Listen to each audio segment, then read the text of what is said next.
Bem-vindos ao nosso espaço de discurso e análise de múltiplas perspectivas. Imagina só que você está a 50 quilômetros de qualquer asfalto, Uhum. embrenhado nas rotas isoladas do leste do Piauí. Você deixou a civilização para trás e está vivendo aquele verdadeiro sonho off-road. Só você, o horizonte e, bom, surpreendentemente, 5 pitbulls com você no carro. Nossa, sim. Uma lotação e tanto para uma Pajero, né? Absurda, mas aí de repente uma luz laranja acende no painel. Em uma fração de segundo, aquele sonho de liberdade incondicional bate de frente com a realidade mecânica. É o instante exato em que a fantasia meio que evapora, sabe? Aquele pequeno ícone luminoso transforma instantaneamente o explorador sem fronteiras num mecânico improvisado, ansioso e deitado na poeira quente. E é exatamente essa tensão que a gente vai dissecar hoje. Nós estamos analisando a realidade crua do nomadismo motorizado, o estilo de vida overlander. Tudo isso através das lentes do canal do YouTube chamado Old Dog 4x4. Exato, que documenta a vida do Alessandro. Isso. Ele viaja pelo Brasil numa Mitsubishi Pajero TR4, que ele chama de VTR, e como eu disse, acompanhado de 5 pitbulls. Ele se declara um nômade sem CEP, mas a nossa questão central hoje é: o conteúdo dele é a prova definitiva de que o estilo overlander representa a liberdade e a resiliência supremas? Ou, por outro lado, será que expõe uma vulnerabilidade enorme, onde o viajante moderno é, constantemente refém das falhas do carro e da infraestrutura que ele mesmo tentou deixar para trás? Bom, eu sou a defensora da ideia de que ele ilustra a resiliência e a verdadeira independência de viver sem um CEP fixo. Eu defendo que o material revela o mito da autossuficiência, mostrando um viajante que está frequentemente ancorado pela fragilidade do seu próprio veículo. Olha, a minha leitura vai direto ao ponto de que o Alessandro personifica a essência da resiliência. A liberdade não é a ausência de problemas, sabe? Uhum.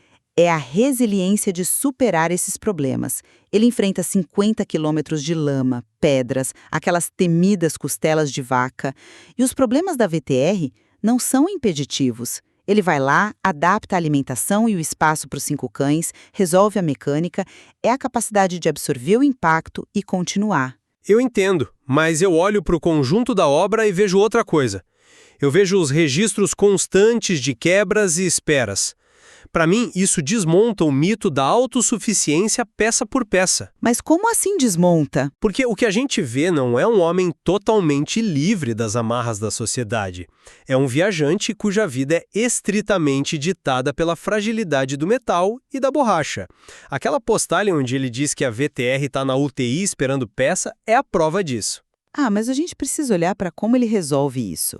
A quebra não é o fim da linha. Mas a física da coisa não liga para a força de vontade.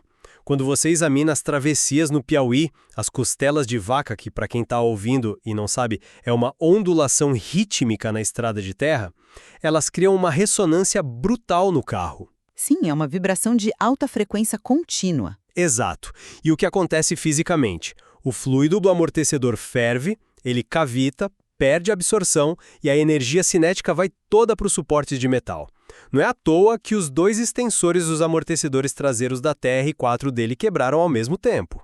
A fadiga do metal existe. É uma lei inegociável, né? Quando o aço cede no meio do mato, a sua vontade para ali. A falha mecânica sempre dá a palavra final. Se você olhar para a quebra como um ponto final, eu concordaria.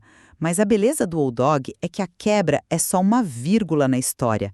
Ele entende a falha e busca a solução ativamente. Uhum. Mais do que isso, ele adapta a VTR de forma proativa. Pensa na loucura de viajar numa TR4, que é um 4x4 compacto com 5 pitbulls. É apertado, sem dúvida. Muito. Ele precisa de uma infraestrutura robusta.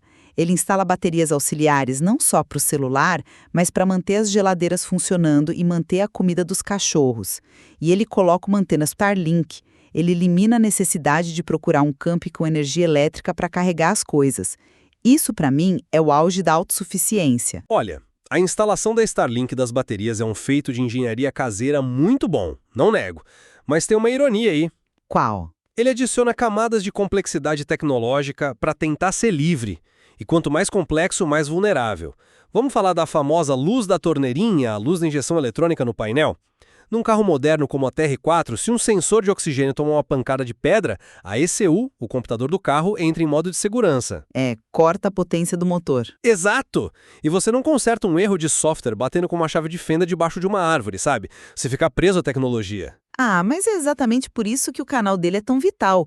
Quando ele mostra essa luz, quando ele tenta descobrir o ruído da correia Poli-V, ele está prestando um serviço educacional gigante para os inscritos dele. Ele ensina bastante. Sim, muito motorista entraria em desespero no meio do nada. Mas ele não, ele transforma a fragilidade em conhecimento empírico.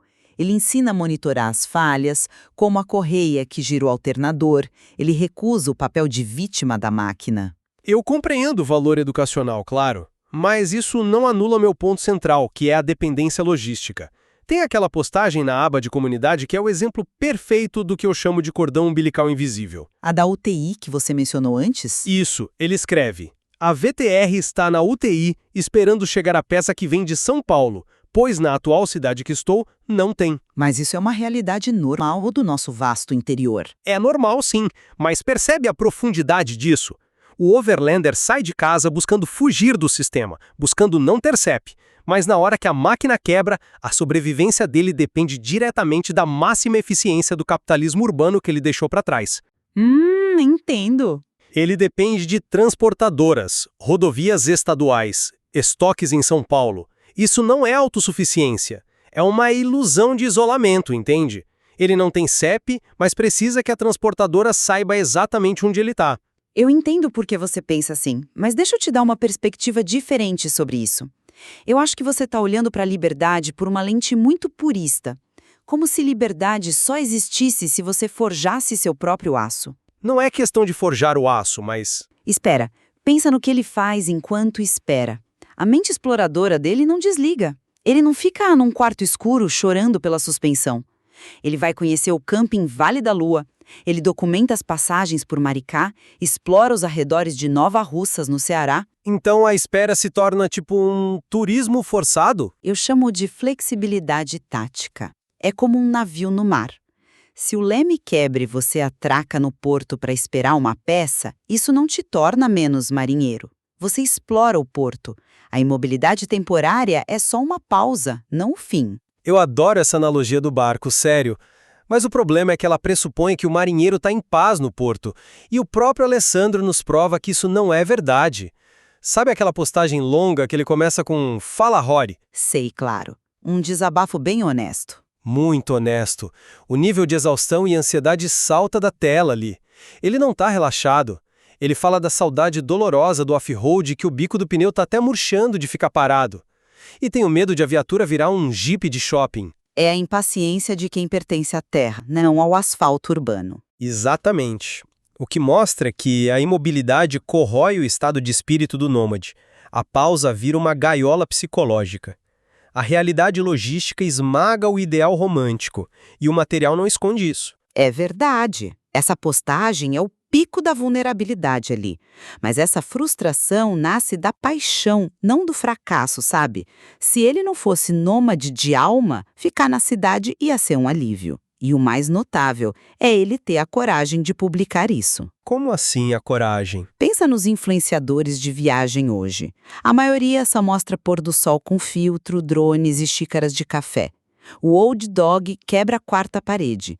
Ele mostra poeira, a graxa, a conta do mecânico. Nisso eu concordo. É muito real. Muito.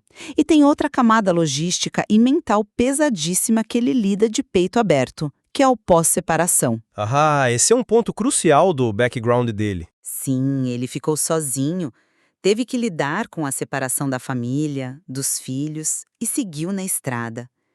Ele assumiu uma responsabilidade quase paterna pelos cães.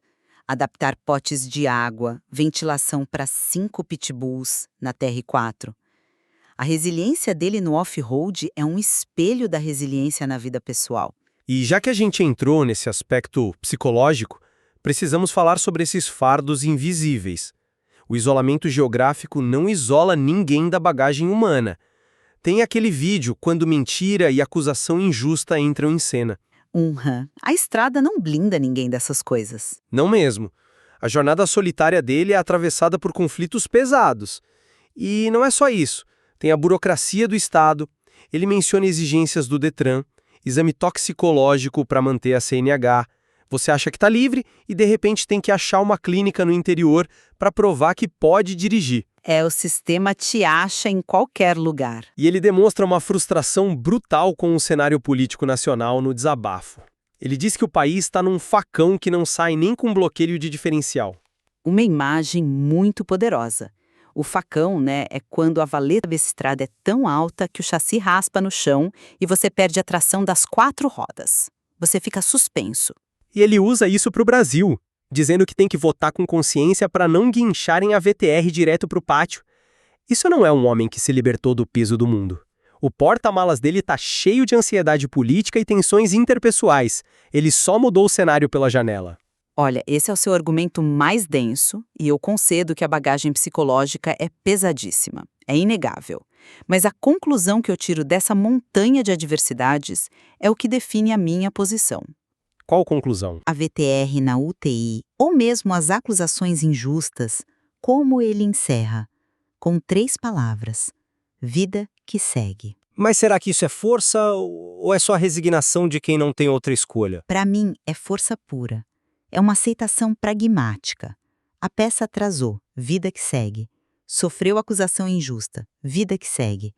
É igual àquela piada do Chuck Norris que ele conta. Foi picado por uma cobra, depois de uma semana agonizando, a cobra morreu. Essa piada captura bem a persona dele. É uma piada, mas revela uma postura. A estrada tenta quebrar a suspensão, a logística tenta paralisar, a mente tenta puxar para a ansiedade, mas ele continua dirigindo. Ajusta a bateria auxiliar, alimenta os pitbulls, conserta a correia e reafirma: sim, sou nômade, não tenho CEP. Eu admiro a força de vontade, de verdade. Mas voltando à nossa questão central, romantizar esse vida que segue mascara a gravidade das amarras. Para quem está ouvindo e sonha em vender tudo para comprar um 4x4, o canal é um manual de advertência, não um conto de fadas. A advertência sobre a interdependência, se diz. Exato. Por trás das paisagens existe uma teia inquebrável. Quando a suspensão estala, importa se tem um torneiro mecânico num raio de 50 km. Importa a eficiência da transportadora que leva o sensor até lá. A autossuficiência overlander revela-se como uma crônica dependência da hiperconexão. Se a loja não tem um CEP para enviar a peça, o sonho morre na beira da estrada. Bom, a gente está se aproximando do fim e acho que nossos pontos mapearam bem essa complexidade de viver em movimento. Para sumarizar a minha perspectiva, eu continuo firme de que o Old Dog 4x4 é um manifesto da liberdade pelo atrito. Lidar com trepidações, problemas eletrônicos no calor do Piauí e equilibrar 5 cães num espaço confinado não diminui a aventura, dá textura para ela. A capacidade do Alessandro de documentar tudo isso e não deixar a VTR virar jipe de shopping é o que coroa a jornada. Independência é a competência brutal de resolver problemas repetidas vezes. E para consolidar minha visão, eu reitero que os registros oferecem um choque de realidade necessário contra o marketing fantasioso. Eletrônica sensível, logística demorada, o peso do pós-separação, a burocracia estatal, tudo isso viaja de carona. A dependência da infraestrutura de cidades grandes prova que nunca estamos isolados. O sistema sempre estende o braço. Mas se tem algo que a gente concorda plenamente, é na importância desse tipo de conteúdo. O Alessandro entrega um diário de bordo com as engrenagens expostas, sem filtro. Ele deixa a gente ver o vazamento de óleo e a angústia real, sem dúvida nenhuma. E essa honestidade intelectual permite essa análise tão profunda. Ele compartilha a glória e o atolamento com a mesma transparência. Para quem ama motor e estrada, isso tem um valor inestimável.